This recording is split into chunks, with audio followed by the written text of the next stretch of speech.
I guess as people are mid-career and thinking about making a change, first of all, is it painful enough? I don't want to give your listeners the idea that I woke up one day, oh, I'm not enjoying myself anymore, and I made the change.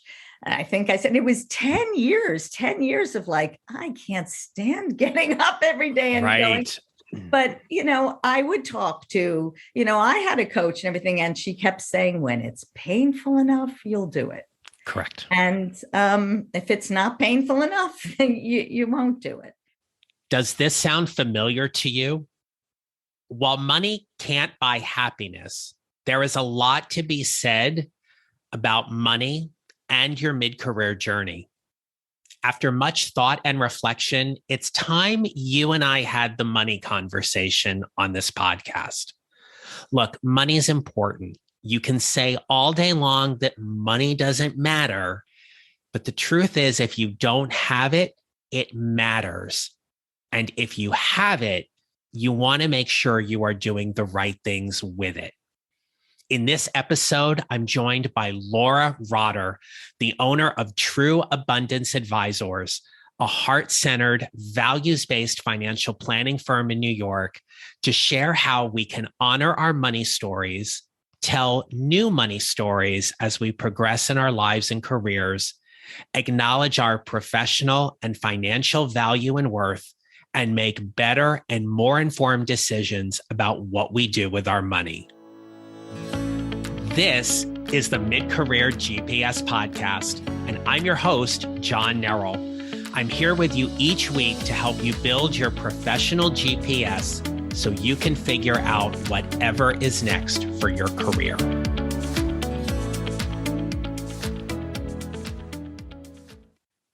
Before we begin, I want you to know that I've spoken with several financial advisors and professionals who wanted to guest on my podcast, and I respectfully declined their requests. We have a lot of thoughts about money and salary, and I wanted to make sure this conversation was done in the best way I thought possible. After meeting Laura Rotter through a previous guest, David Schreiner-Kahn, I knew she was the right expert to have this conversation with us today. You'll hear why in a moment, but first, we all start somewhere. This is who Laura wanted to be growing up. So I guess I have two answers. I don't know if I should be proud of either of them. As a little girl, I'm sure I'm not unique in wanting to be, a famous model or movie star. And I did start a little band. Literally, I was like 8 years old with my cousins and my sister called the Ratfinks. And, and we sang. And then I also wanted to be a librarian, which I suppose speaks to my detail orientation. I remember wanting to organize all the books in my bedroom according to the Dewey Decimal System and have a little card describing each of them. It still frightens me when I look back on that. Like many of us, we find ourselves doing something very different from what we studied in college. Laura's no exception. So I was an English literature major. I graduated into a recession where it was actually quite hard to get a position as an English literature major. And so I was introduced to someone who worked at a small middle market bank and was enrolled in their credit training department, which is learning how to look at balance sheets and income statements of small companies to decide whether or not the bank would want to extend a loan to them. And I thought that was interesting, but even more so, I thought the stock market would be interesting. I didn't know much about it, but having grown up, I believe, in a home that wasn't that secure financially, I wasn't quite aware of it in my conscious mind, but both my sister and I were the primary breadwinners of our families for many years, and there must have been a drive towards financial security. And the stock market seemed both like a cool place in a way that perhaps I could earn more money than as a lending officer at a small middle market bank. So I enrolled in business school. From business school, got a job working. I wanted to work on a mutual fund that invested in stocks. Okay. And instead, I worked at a mutual fund that invested in bonds. That was the position I got. Early in my career, I got a job at a mutual fund, a company called Oppenheimer Management Corp. There are still Oppenheimer mutual funds, working on high yield debt, which were bonds of companies that were, I used to say, equity and drag. Like they were bonds of companies that maybe would experience financial distress, and the bondholders would be handed the keys. It was very interesting work. I did that for close to 30 years of my life. Very similar, John, to being an English lit major, because every time I would learn about different industries, different management teams, what in the environment was affecting industries. Why was a payphone company having financial difficulty, or perhaps a newspaper company? What's going on in the environment that's hurting them, and really watching big waves of change in these companies. I found it fascinating work, I often say, for like the first 10 years. As we progress along our mid-career journey, life happens. For Laura, she accepted more significant roles and more responsibilities. And then something began to shift, both in her work life and with her overall job satisfaction. The middle 10 years, I had 3 children. Again, I was the primary breadwinner, not the primary caretaker. My husband was Dr. Mom. But it was a very, very busy house with 3 young children. So I did what I did and came home at night to my kids. The last 10 years, I was miserable.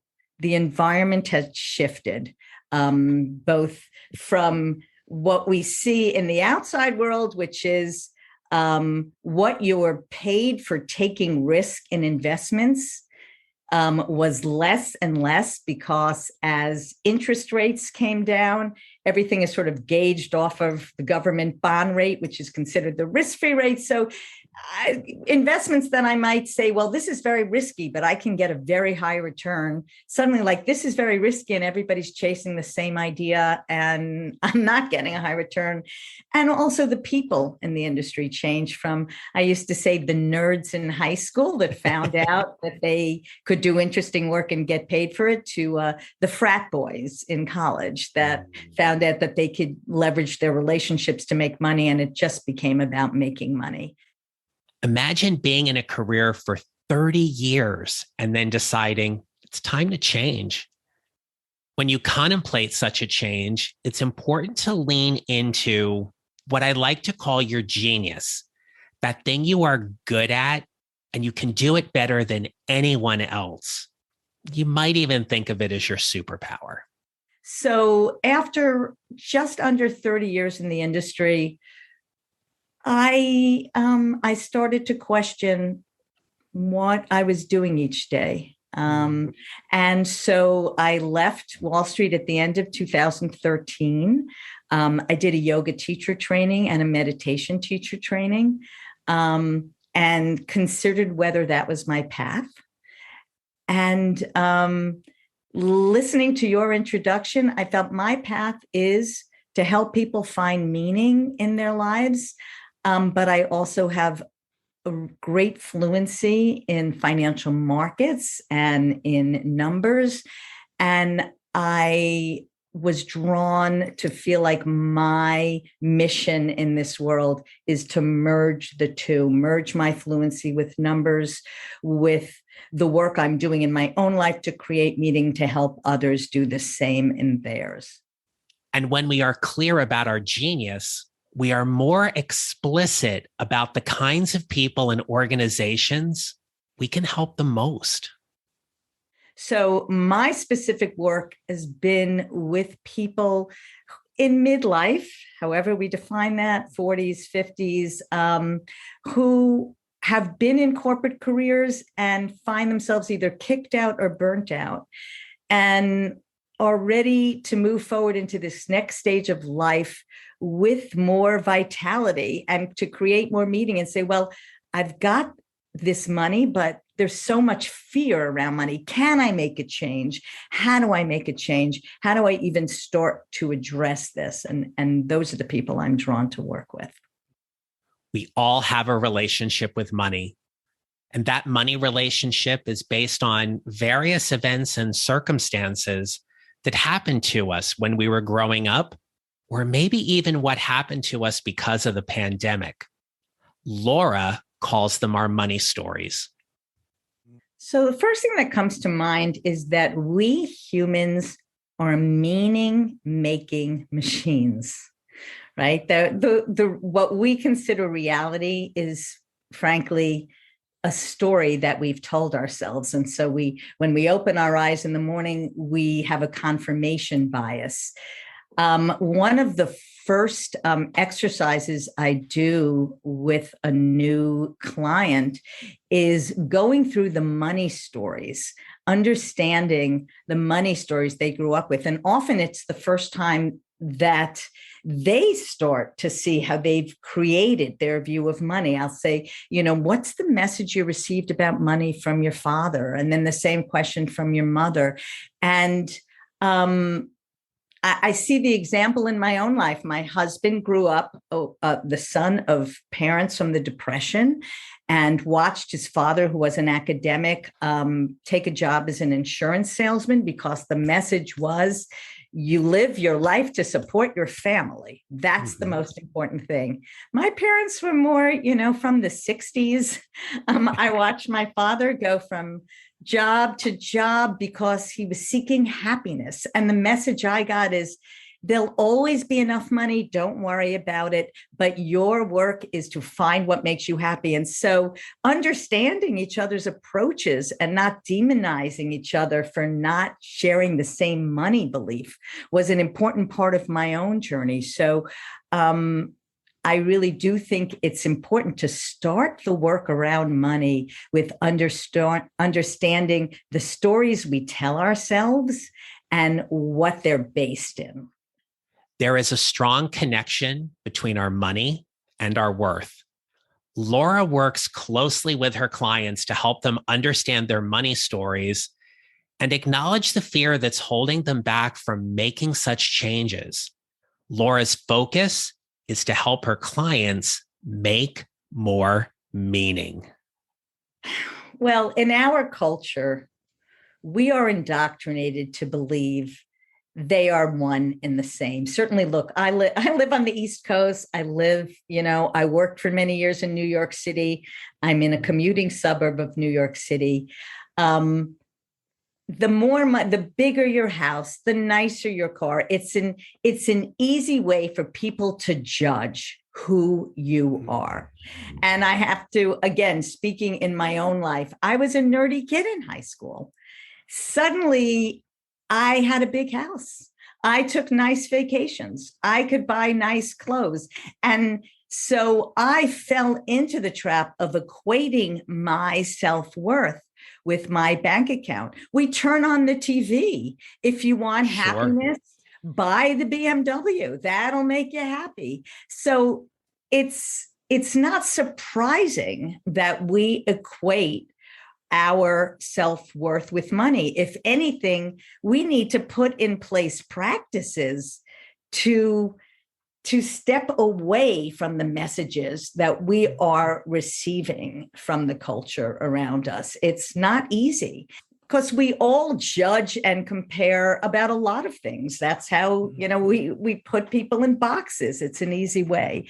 And so part of the work is just creating the awareness of how we've self-defined and from there, building other ways of self-definition. And to state, you and I work with people in big life transitions. Sure. Change is not easy. We work with people who have a lot of fear. So another important step is to understand the why. Why do you want to change? So many people can come to a financial advisor and they think the work is like more. I've got money, give me more. I work with people who are open to the fact that no, you have money. Let's make meaning. More doesn't create meaning.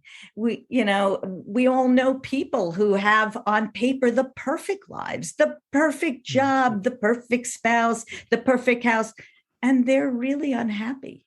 More than likely, you have debt. Personally, I don't know anyone who doesn't have some kind of debt, a mortgage, a car loan, credit card debt, student loan debt, etc. But what you think about your debt shapes your money story. Listen to Laura's advice about some thoughts she has around debt. Stop beating yourself up. Take a deep breath. This is where you are. A stack of 14 values cards, maybe spiritual life, family life, recreation. And I have the person I'm working with look at the cards and pick 3 or 4 that they self-define as their top values that they imagine they're living their lives by. And then we go through what they're spending. And of course, not everything you're spending is going to be aligned with a value, but we hope that a large amount of what you're spending is aligned with your values. So that's the first thing we look at, just to put a context back to, what's your why? What are you spending your money towards? And then we look at, okay, you feel like you're working, and everything is just going to pay the bills. Well, what are your fixed costs? What's the overhead you put in place? Ideally, and I say ideally because, again, I live in the New York City area, so it's not always the case. But ideally, whatever's coming in each month after taxes, after your 401k contribution, whatever else, only 50% is going to the have-tos. Only 50% is going to what you're going to spend, even if you never get out of bed all month long. Your mortgage or your rent, your Netflix bill, your gym membership, your student loan debt payments, your debt payments that are the same every month, your car loan payments, if it's more than 50%, you're going to feel like you're strangling, like you can't save and you don't have any room for fun. I mean, again, ideally, in the best of all possible worlds, 10 to 20% of what you're bringing in each month, you're saving. So that is, as you started this question, so that you can have money when you need to have a retirement paycheck when you're no longer working. And then you want some room for fun. I mean, if you're not able to, go to the movies, go out to dinner with your friends, buy a new pair of shoes, life isn't going to feel as much fun. In the short term, we can make changes in, your variable spending. Well, you want to tighten your belt a bit more. Don't buy that pair of shoes. But frankly, it's questions that I asked myself when I made this big change in my life. Do I need that 6,000 square foot home and everything that goes along with that? The heating bills, the landscaping bills. Did I need that house? Did I need the vacation home, or can I just rent an Airbnb when I take a vacation? And that's what enabled me asking these questions and making the changes, selling the big house and buying a smaller one, selling the vacation home, taking different kinds of vacations.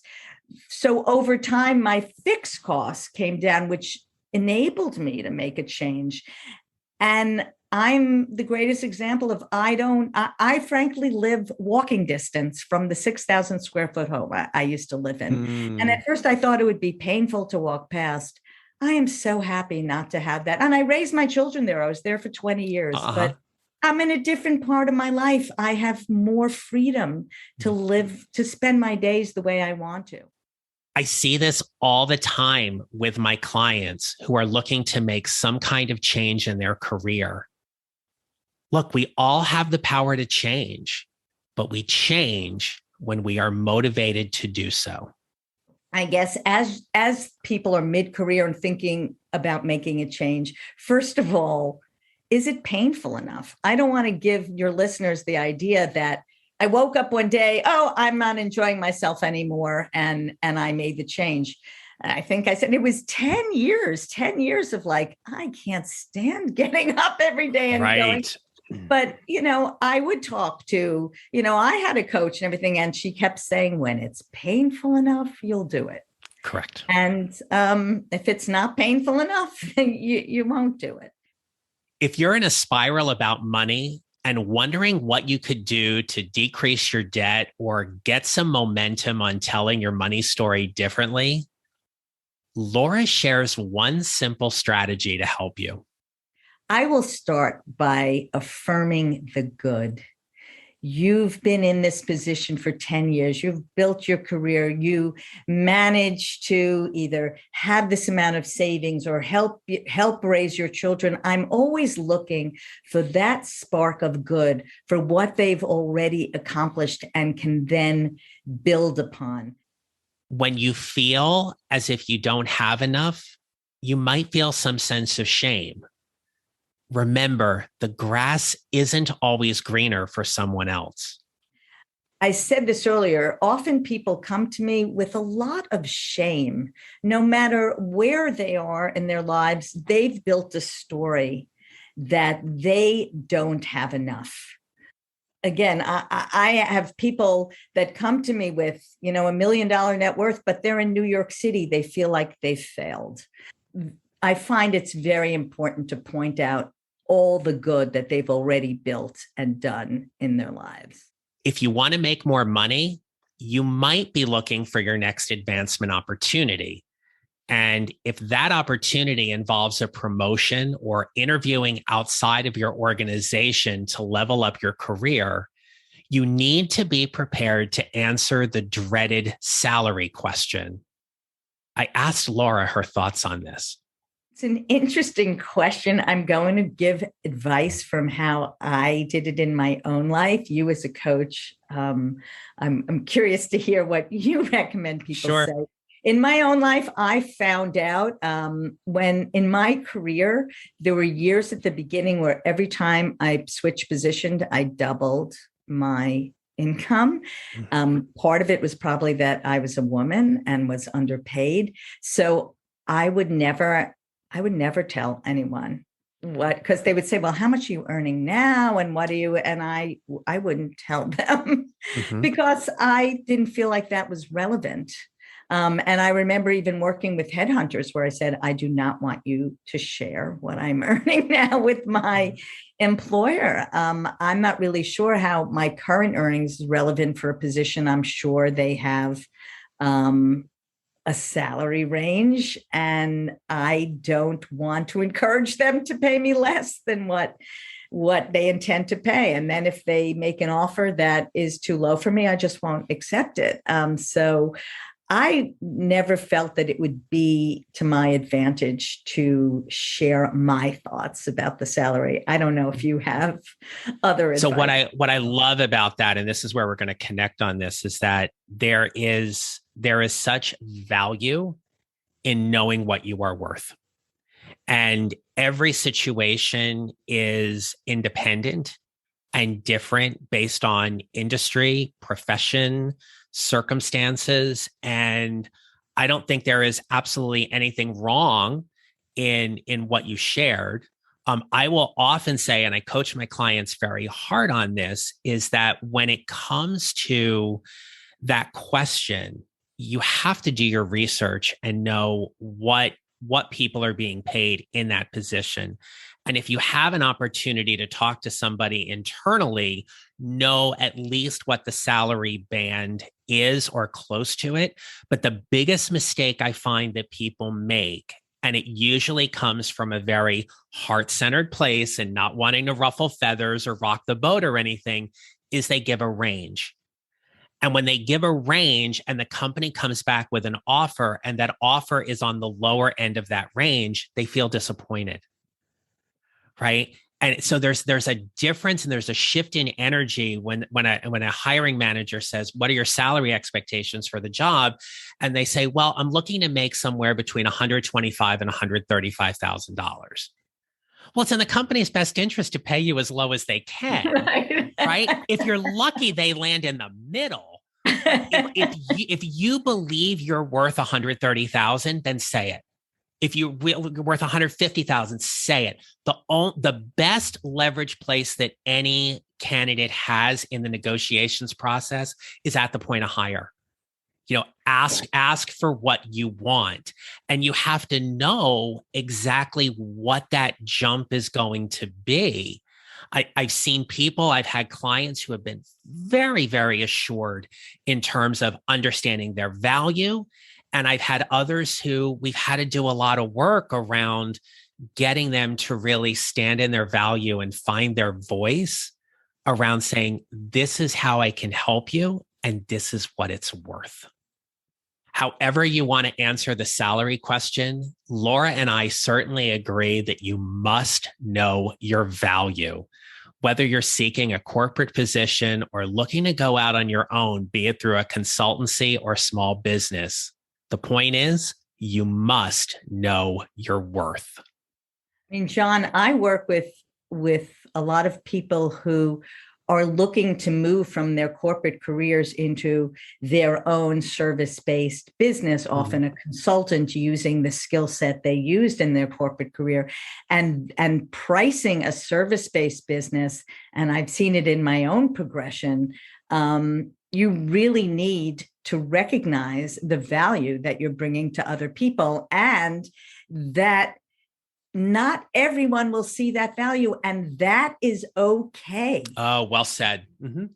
Right? That people are in different places in their lives and have different means. And if I speak to someone and I tell them my fee and they can't pay it, I am happy to refer them to other people who don't, run their business exactly the same way I do, but charge less, and maybe from that point of view, a better fit. And that is okay. Yes, agreed.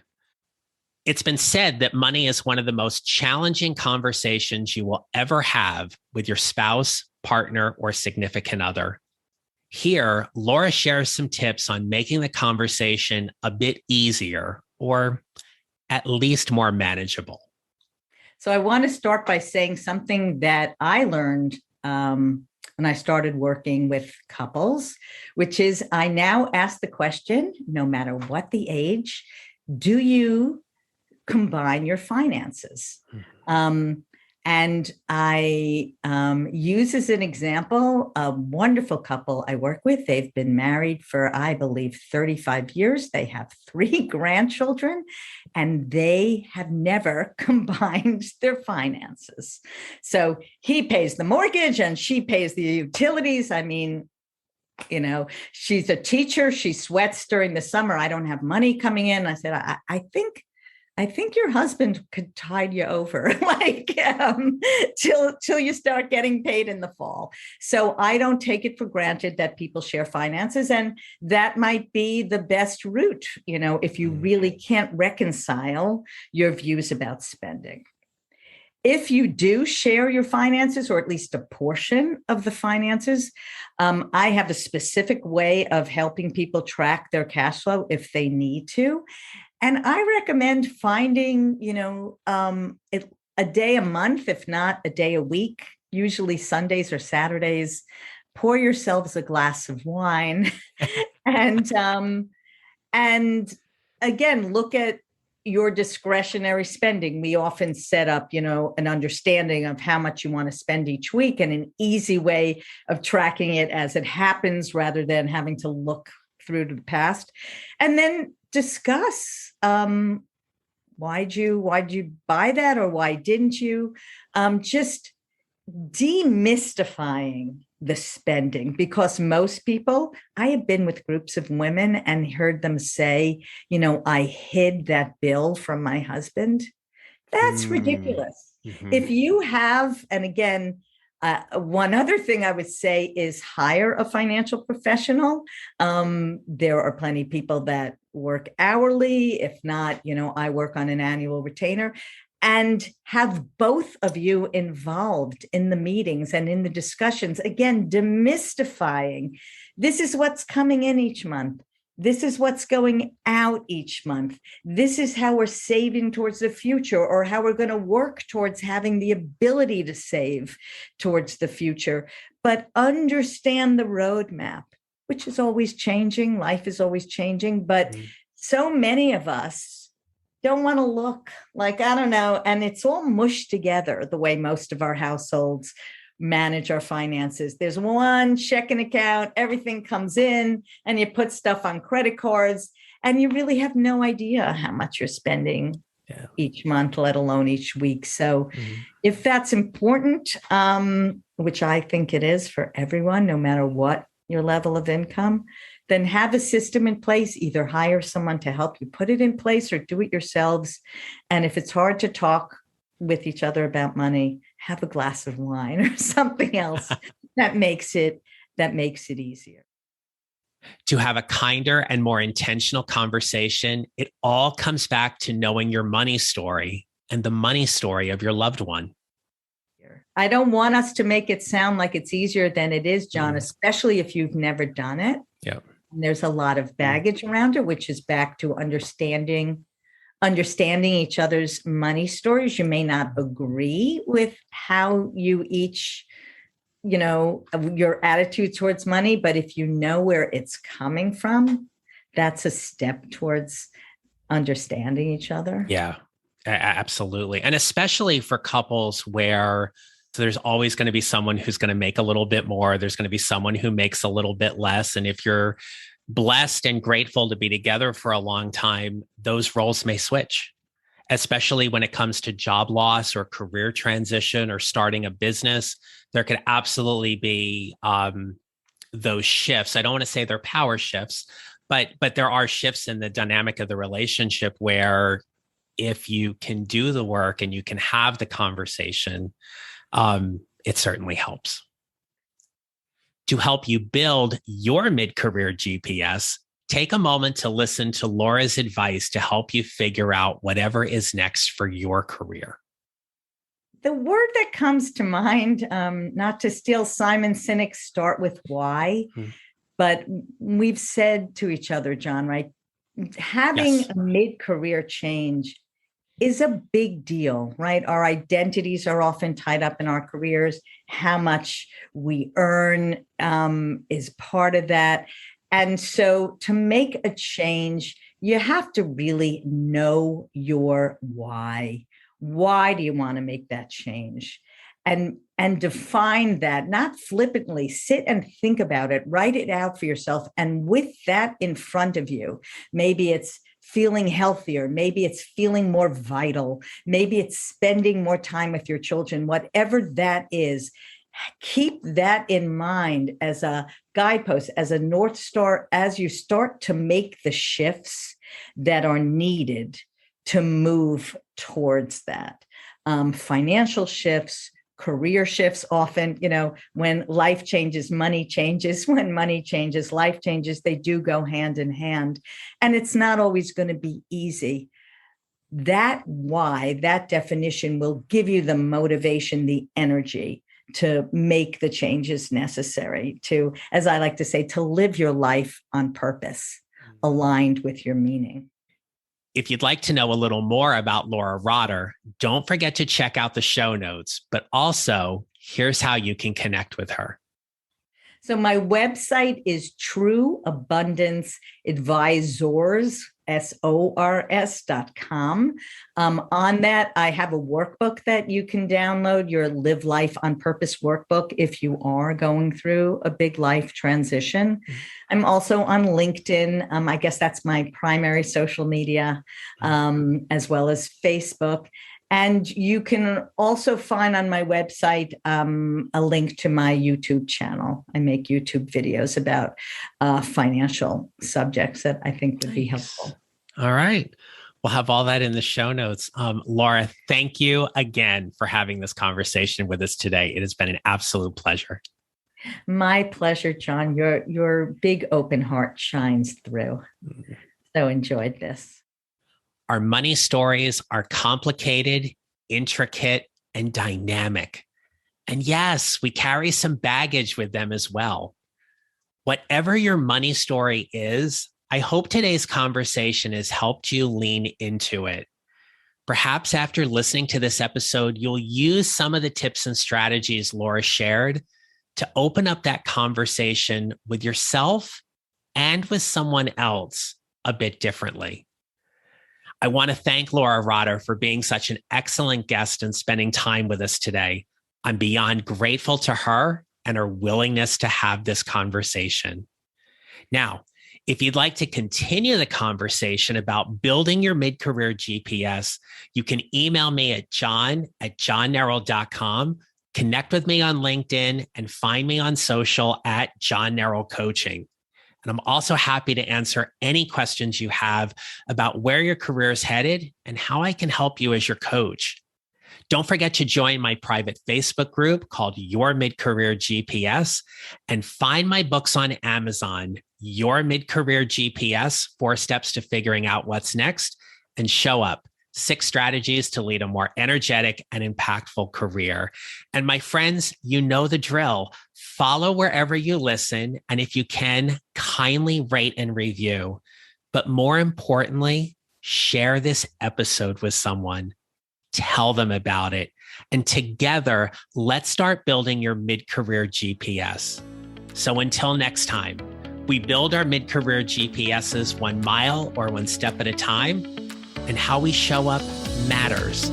Make it a great rest of your day.